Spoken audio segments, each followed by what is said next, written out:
I see that you are already mic'd, so I can welcome you on stage.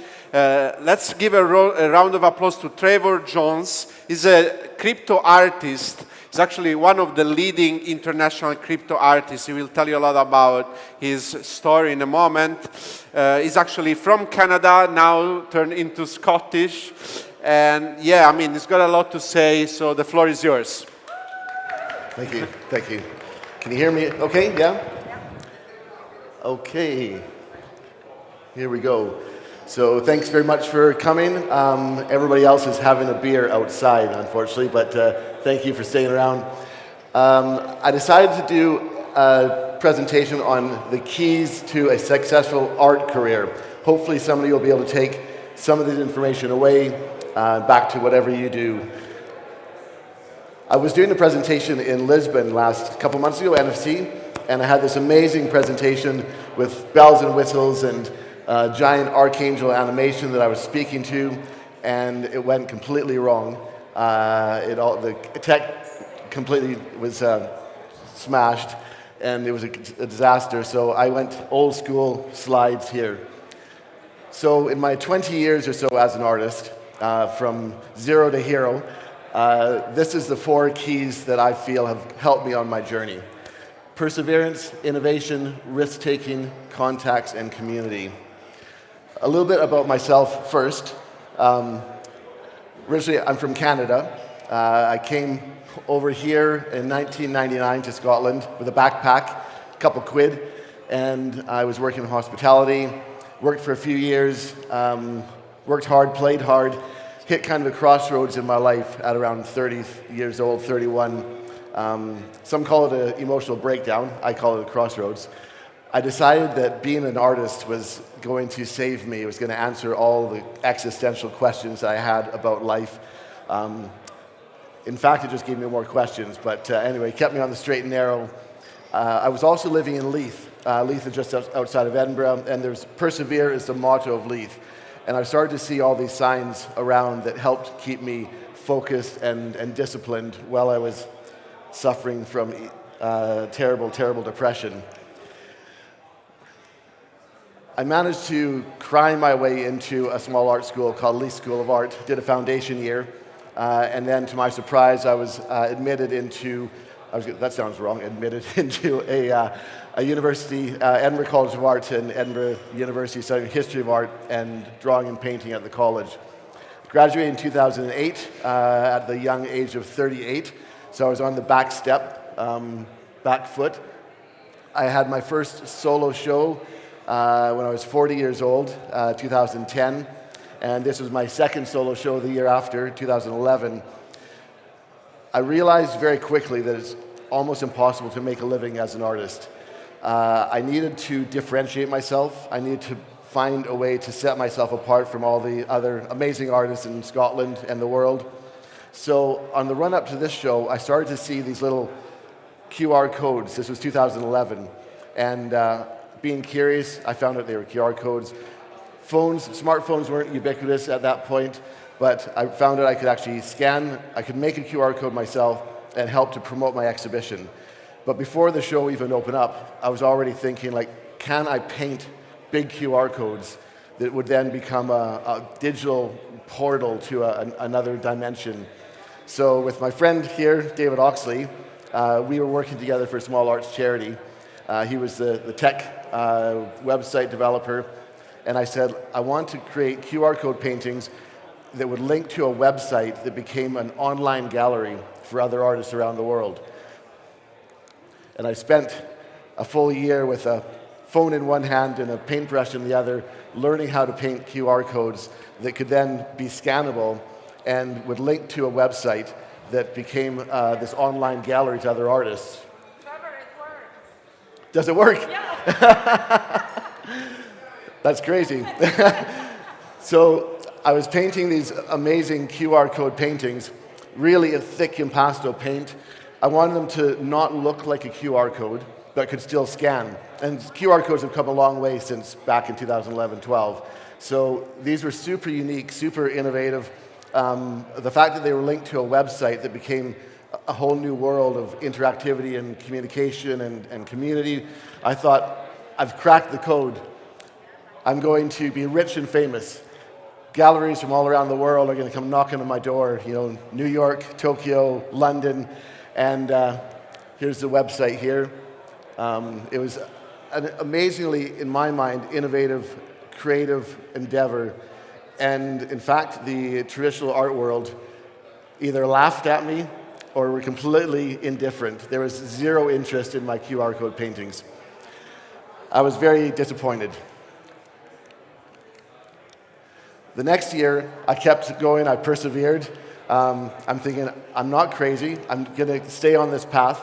I discovered augmented reality. So 2013, I was creating AR paintings way before Pokemon Go, way before anybody knew what AR was.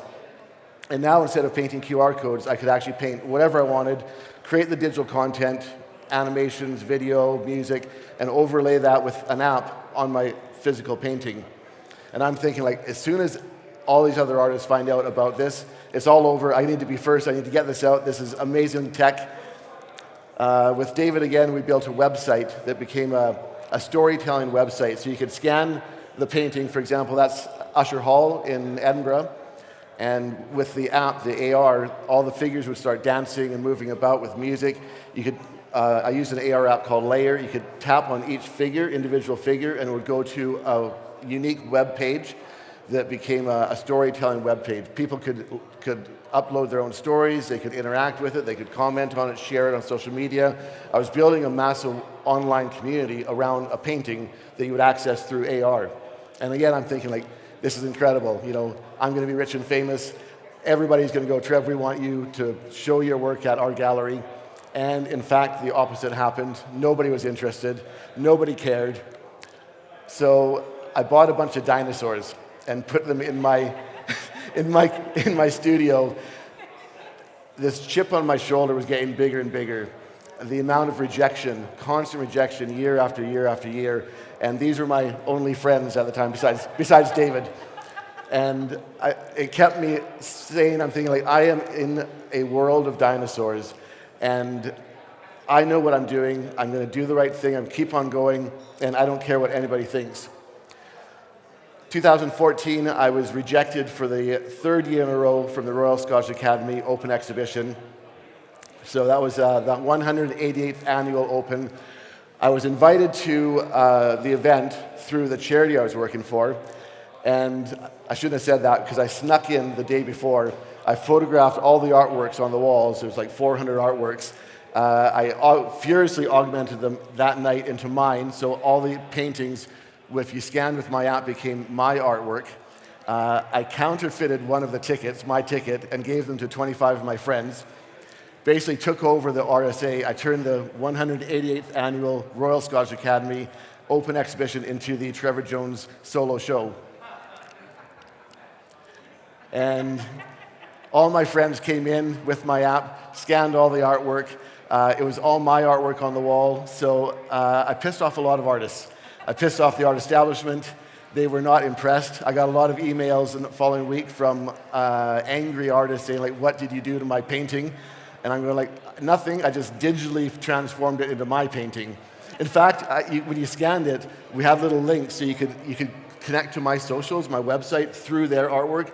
And I did actually have a buy now price option, and you could buy my artwork through their artwork.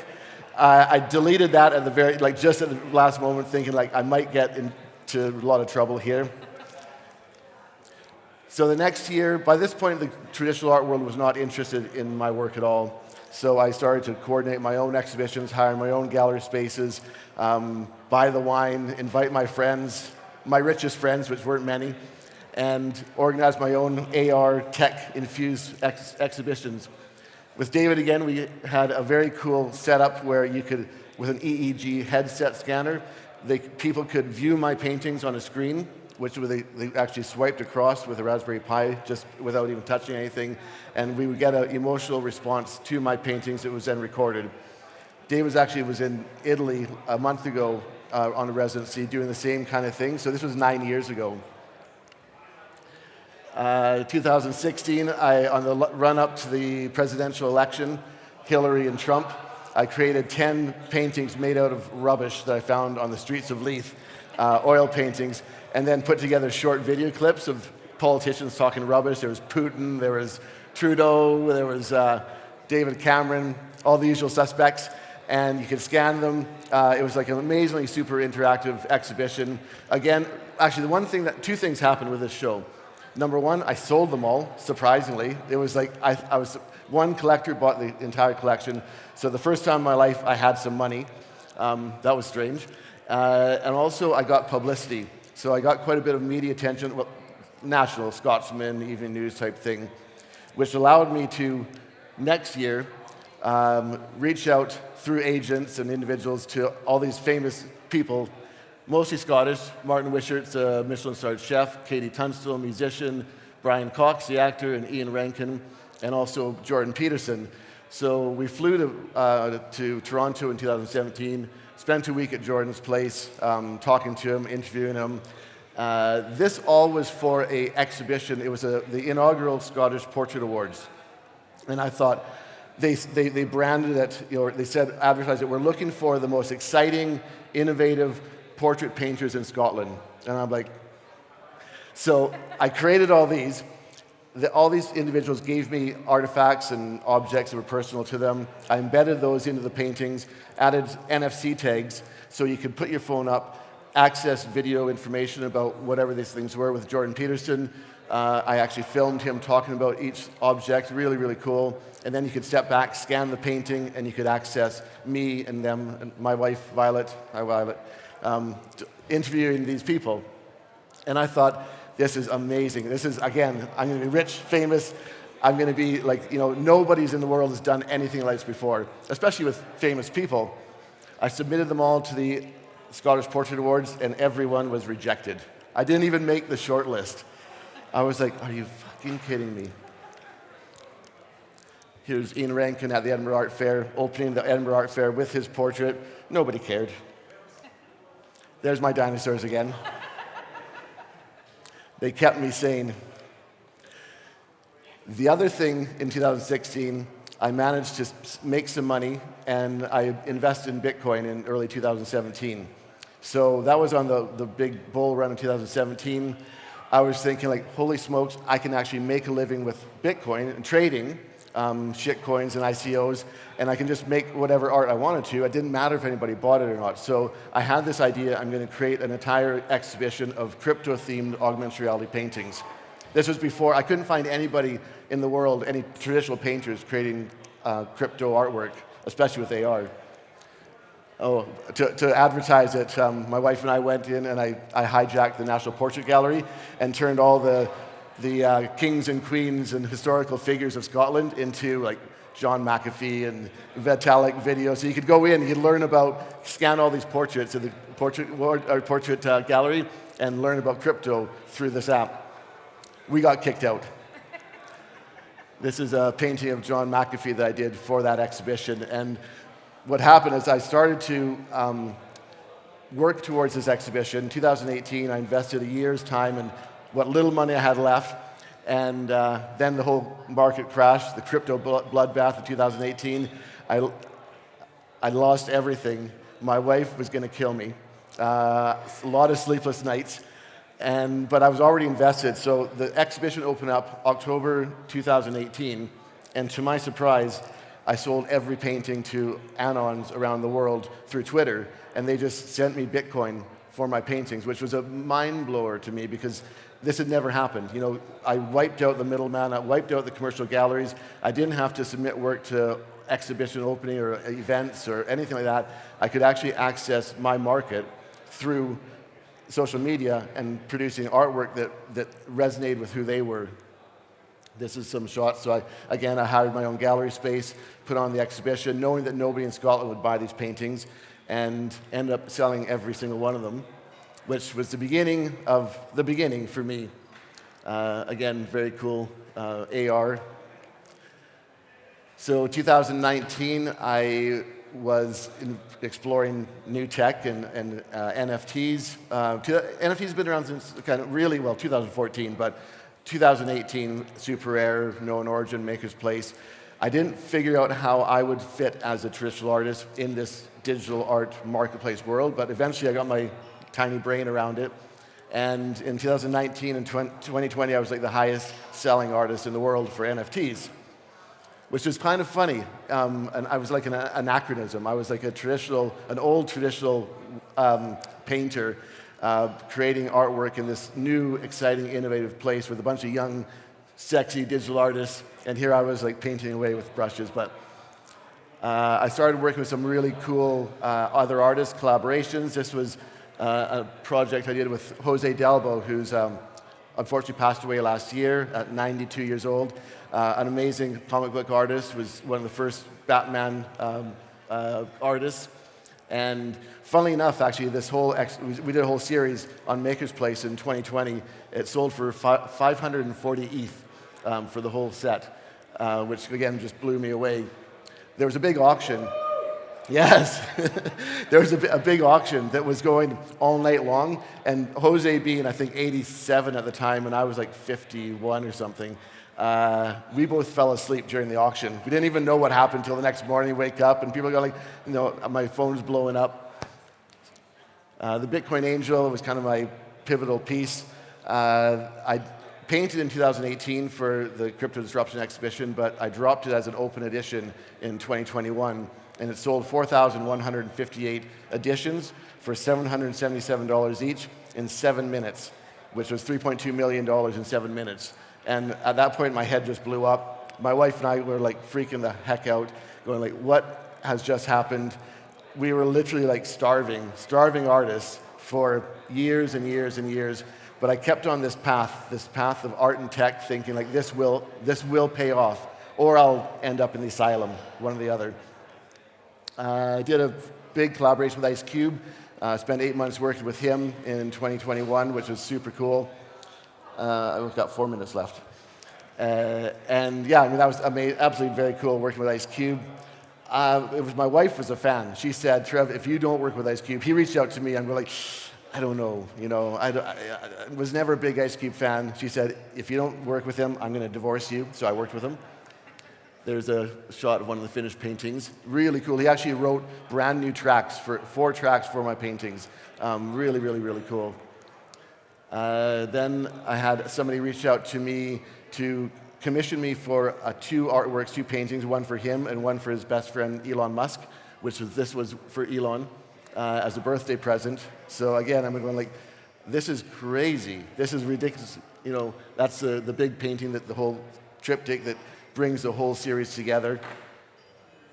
I've been working on these paintings and another project for 2 years. So again, talking about risk-taking, the space moves so fast that I find that artists try to jump on the next bandwagon. They're too busy chasing the next hot thing, and they're unable to be authentic. They're unable to be who they are.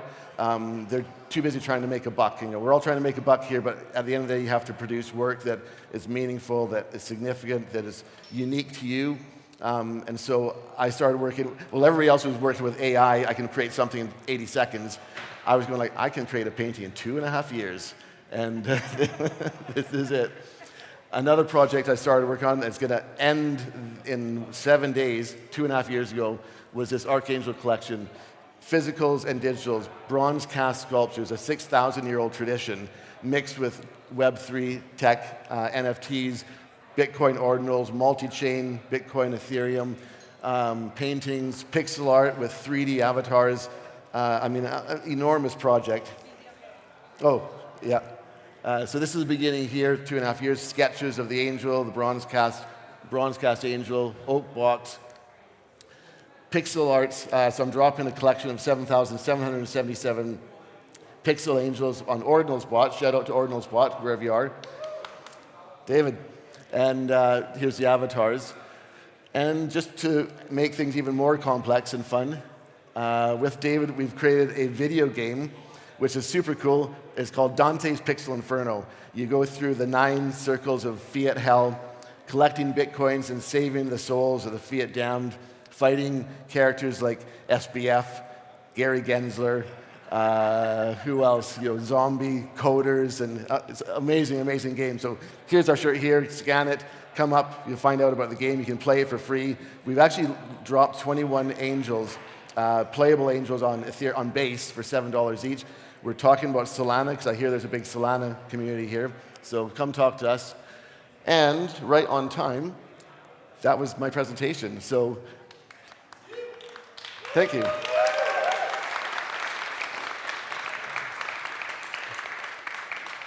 So 20 years into literally 15 minutes.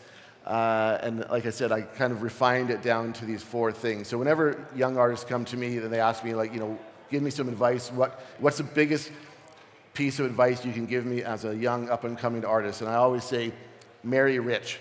The second thing is persevere, innovate, risk take, and build your community. So thank you very much.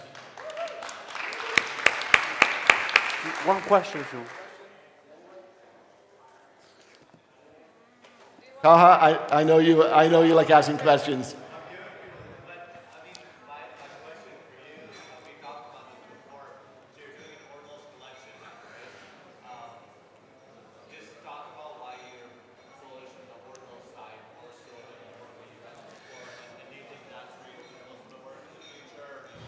That's a very good question. Because I painted the Bitcoin Angel in 2018, and then I dropped the Angel on Ethereum because that was the only blockchain really that, at that time, nifty gateway, what was a marketplace. When Ordinals kind of blew up last year, I always knew that it felt that the Bitcoin Angel universe that I was building needed to come to the Ordinals, the Bitcoin blockchain. They just fit together. So if Bitcoin Ordinals was around in 2018-19, I would have obviously been on that, but from a creative, artistic point of view. But to be honest, I like this multi-chain. I like the fact that, and it pisses people off. The Bitcoin Max is like, why do you drop the Bitcoin Angel on Ethereum? It's like, well, Ordinals didn't exist. Like, what are you doing working with Ethereum now? It's like, I said to you last night, artists are like cockroaches. We just we go everywhere. We adapt to every environment. And we like to explore. We like to, and you can't kill us either. We're everywhere. And whatever tool there is, we will find it and we'll use it in some creative way. So you can't just say, I know Bitcoin Maxi artists, and I love them. And some of them aren't happy with me that I'm not a Bitcoin Maxi. But as an artist, I just want to explore new tech. And develop new things, and with Dave we go I've got an idea, let's do something crazy, and next year I've got something super crazy. So watch this space. Thank you.